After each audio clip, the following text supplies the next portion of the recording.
Anggap aku sebagai pasien yang abang instruksikan untuk pakai aplikasi. Berarti di aplikasinya itu ada berbagai macam latihan dan pasien pilih sendiri mana suka gitu. Tahan dulu. Ada lagi. Terus dari yang saya lihat beberapa latihannya itu rata-rata ada di Google dan di TikTok juga. Untuk apa saya bayar $38 per bulan kalau untuk yang dapat dari Google itu? Oke. Terima kasih Saudara Arya. Nah, untuk pertanyaan pertama, dengan yang hari ini, yang aplikasi yang kami bawakan ini sebenarnya kan aplikasi yang TV APPS yang berkaitan dengan kasus frozen shoulders. Nah, untuk di aplikasi ini, ya sejujurnya ini adalah aplikasi yang masih basic. Semakin spesifik, semakin aplikasi itu makin mahal, betul ya. Nah, semakin spesifik. Contoh seperti ini. Tadi kami mencontohkan untuk kasus frozen shoulders dan kita sudah memberikan contoh di mana untuk fokus ke bagian skapula yang tadi contoh. Nah, di skapula. Di situ harapan kita adalah karena itu adalah gerakan yang umum yang mungkin si pasien akan langsung cepat mengadopsi gerakan tersebut, langsung cepat dapatnya. Nah, berkaitan dengan yang soal nomor 2 juga, di TikTok juga sudah ada dan di aplikasi yang lain mungkin sudah ada. Ya, karena berkaitan dengan aplikasi yang hari ini kami tampilkan adalah yang basic, ya memang itu adalah yang hal umum. Tapi kalau yang aplikasi yang mobile yang lebih spesifik itu akan lebih bagus lagi, di mana si fisioterapinya itu mampu membuat suatu gerakan yang berkelanjutan. Jadi contoh misalnya kasusnya ada frozen shoulders. Nah, frozen shoulders kita kasih intervensinya yang tadi contohnya. Tapi selanjutnya ada dia program selanjutnya. Nah, di mana kalau kita bilang adalah program bertahap sampai ke apa yang menjadi goal dari si pasien tersebut. Silakan saya tunjukkan kepada ini. Bagaimana jika pasien sudah mengikuti instruksi latihan dari aplikasi tersebut, tapi dalam penerapannya pasien justru melakukan gerakan dengan teknik yang salah, yang mungkin akan memperburuk kondisi pasien sendiri. Nah, dalam hal ini siapa yang bertanggung jawab atas risiko tersebut?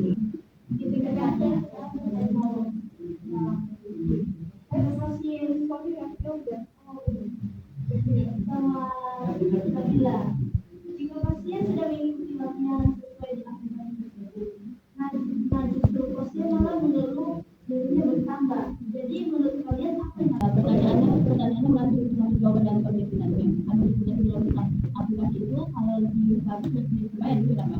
Jadi pertanyaannya kalau misalnya aplikasi itu kita yang buat, siapa yang buat? Terus gimana cara kita melatih pasien agar menggunakan aplikasi itu daripada kita yang ada di situ?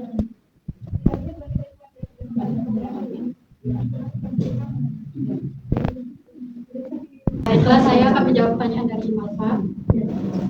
Untuk siapa yang bertanggung jawab sebenarnya tergantung sama kesalahannya. Jika instruksi aplikasi yang salah atau tidak aman, pengembangan aplikasi dapat bertanggung jawab. Namun jika instruksinya sudah benar, namun pasiennya yang salah melakukan gerakan, pasien juga memiliki tanggung jawab karena penggunaan teknologi kesehatan sebaiknya tetap disertai di fisioterapi. Mungkin nggak tahu letak kesalahannya di mana. Terus dia udah mengikuti kan, mungkin yang dia pikirkan yang dilakukan udah benar. Terus justru kayak makin buruk kondisinya. Dia menurutkan gimana tanggapan kalian? Membantu rekan tim saya. Nah, yang bertanggung jawab secara logika dia konteksnya seperti ini. Kita sebagai fisioterapi yang penyedia jasa aplikasi kita berikan kepada si pasien tersebut. Harapan kita adalah si pasien tersebut mampu melakukan secara mandiri dan sesuai dengan instruksi dari aplikasi yang kita berikan. Nah, instruksi yang di aplikasi yang kita berikan. Nah, jika si pasien tersebut memang mengalami atau di luar dari gerakan yang petunjuk yang kita lakukan, sebenarnya kita ada namanya selanjutnya ada namanya reminder. Nah, kita akan merimain harapan kita. Jadi contoh kebanyakan dia seperti ini kalau saya pengalaman saya perhatikan. Kalau 6 session itu akan di-update. Nah, apa yang menjadi keluhan dan istilahnya kita menerima feedback dari si pasien tersebut. Nah, Jika dia melakukan gerakan yang salah sesuai dengan instruksi kita, berarti next selanjutnya di sesi selanjutnya kita akan menginstruksikan agar dia mengikuti seluruh. Mungkin itu yang nggak seindah di lapangan kan? Di lapangan itu nggak sesuai dengan apa yang kita bayangkan. Bisa jadi karena pasien yang kita maksud tadi di desa, biar kita nggak capek-capek ke desa kita kasih aplikasi, ternyata dia di desa tinggal di rumah yang nggak ada wifi, walaupun jaringannya mungkin ada, dia buka aplikasi sendiri, posisi dia juga udah tua, melihat aplikasi memang walaupun dia udah praktekkan di klinik kita, dan dia lihat lagi itu sendiri di rumah. Bisa jadi kan salah lagi yang dia buat sendirian. dalam penggunaan aplikasi memang terkadang ada yang namanya human error-nya ya, misalnya tergantung dari si pasiennya. Tapi biasanya di dalam aplikasi itu makanya kadang yang tadi berdasarkan aplikasi yang kami bawa hari ini adalah gerakan yang basic. Yang harapan dari aplikasi ini adalah semua pasien mampu melakukannya. Nah, tapi ada juga beberapa aplikasi yang bisa memberikan video di mana dia akan mentutorialkan dari gerakan tersebut. Jadi istilahnya lebih spesifik lagi. Nah, ada lagi di aplikasi itu dia akan menerima feedback. Tadi yang saya bilang tadi akan menerima feedback. Nah, setelah misalnya contoh Pak Arya melakukan gerakan hari ini sampai ke 6 session, 6 pertemuan. Rupanya Pak Arya melakukan ada gerakan yang tidak sesuai dengan petunjuk, secara otomatis kemaksimalannya tidak efektif dalam penyembuhannya. Nah, selanjutnya di sesi yang ke selesai ke-6 itu biasanya ada yang namanya reminder akan sesi bertanya di situ. Jadi bagaimana apakah si Bapak tadi Pak Arya tadi sudah melakukan sesuai dengan statement tadi atau tidak. Nah, setelah dari situ jika dia sudah melakukannya dengan baik sesuai dengan aplikasi, secara otomatis si Pak Arya akan cepat sembuh. Masing-masing kan ada dia kalau dari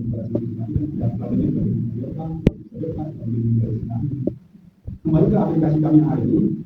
Aplikasi kami hari ini adalah basic kita yang diharapkan semua pasien yang melakukannya bisa.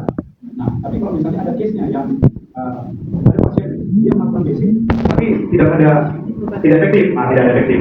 Di situ makanya ada yang pertama di sesi reminder tadi. Dan kalau yang dari hati ini menyampaikan supervisi itu tujuannya adalah si pasien itu berkunjung ke fisioterapi. Nah, mungkin di sesi yang ke-7 atau yang ke-6. Jadi ada supervisi, disitulah si fisioterapi melakukan tindakan konvensional. Nah, makanya kembali ke materi kami tadi bahwa sesuatu penelitian dari 2 peneliti tadi menyampaikan bahwa aplikasi itu adalah pendukung, bukan dia tidak bisa menggantikan exercise konvensional.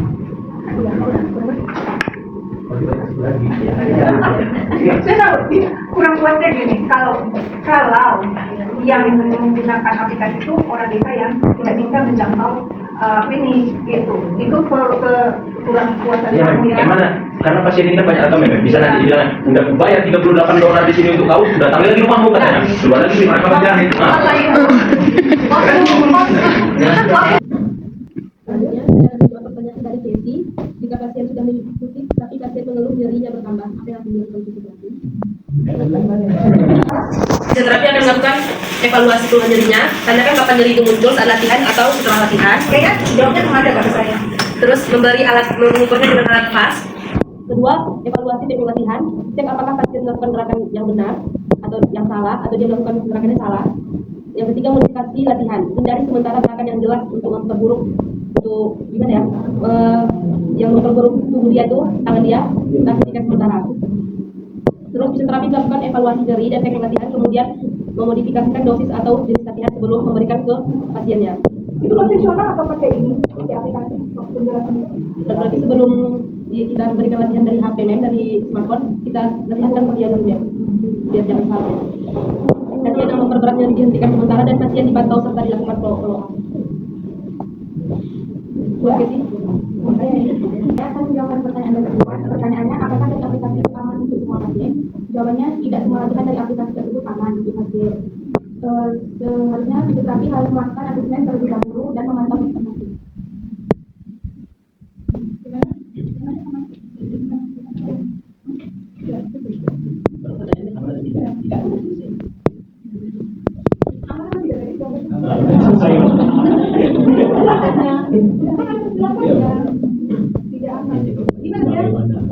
Bisa, gimana cara menentukan pasien untuk menggunakan aplikasi yang sudah kita buat atau yang tadi?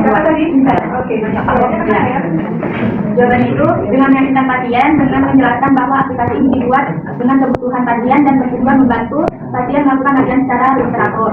Terus menjelaskan manfaat, mendemonstrasikan cara penggunaannya, serta memberikan kesempatan kepada pasien mencoba langsung. Terus juga menegaskan bahwa aplikasi ini dibuat bukan untuk mengganti fisioterapi, tetapi sebagai media pendamping untuk membantu pasien menjalankan program terapi. Ya.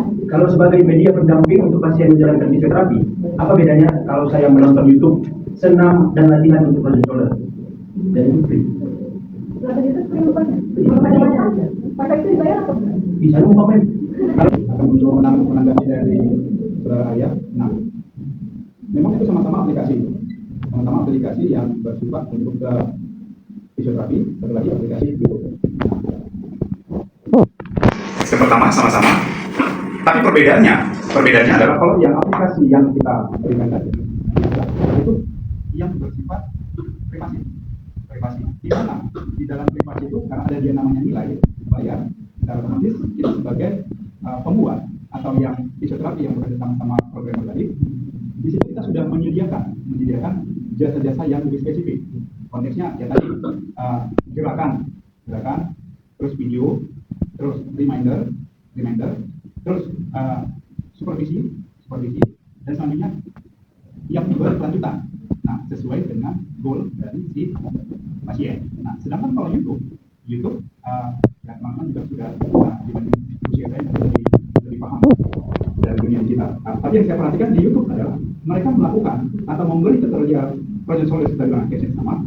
Betul ada, tapi tidak spesifik yang sesuai dengan aplikasi yang kita berikan. Itu perbedaan yang ibaratnya karena ada nilai, otomatis kan kita lebih membuat yang lebih mendalam dibandingkan yang YouTube yang istilahnya yang umum aja.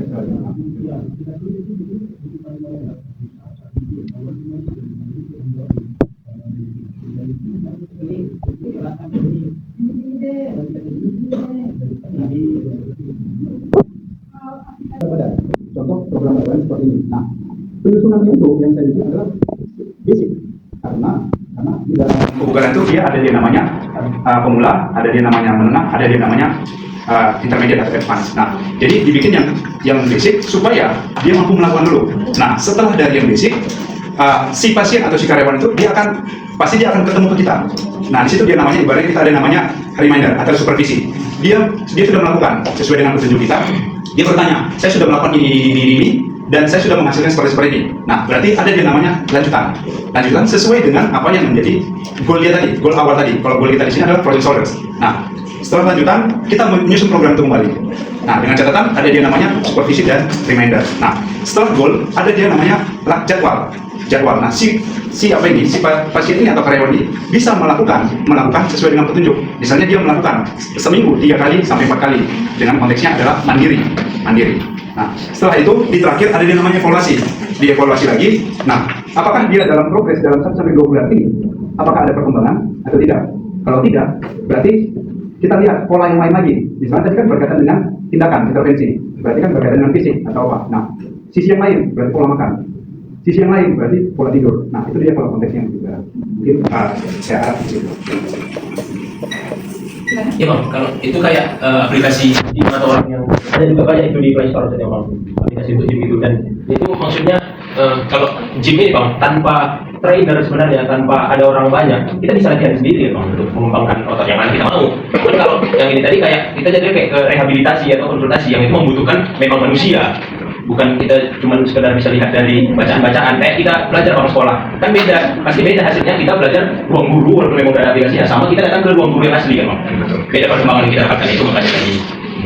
Mungkin kedepannya yang dari pendukung mungkin lebih ke langsung. Ibaratnya aplikasi ini kita makin kedepannya teknologi itu makin berkembang. Di mana termasuk contoh kayak negara China, dia ada beberapa jurusan yang mereka hapus karena tidak irasional dengan hal yang terjadi saat ini, begitu. Nah, mereka hapus dan mereka menciptakan suatu konteksnya jurusan yang berkaitan dengan saat ini. Saat ini yang sangat berkembang adalah bagian teknologi. Nah, harapan mungkin yang saya berpikir dari mata kuliah ini kita adalah kita juga jangan berpikir sebagai fisioterapi yang konvensional betul ya, tapi kita bisa membuka remind atau membuka pemikiran kita itu bahwa selain konvensional kita bisa mengatakan semua dari aplikasi juga seperti itu. Jadi nggak selamanya fisik, betul ya, nggak selamanya fisik itu ready, tapi dari aplikasi kita bisa dapat cuan juga. Oke.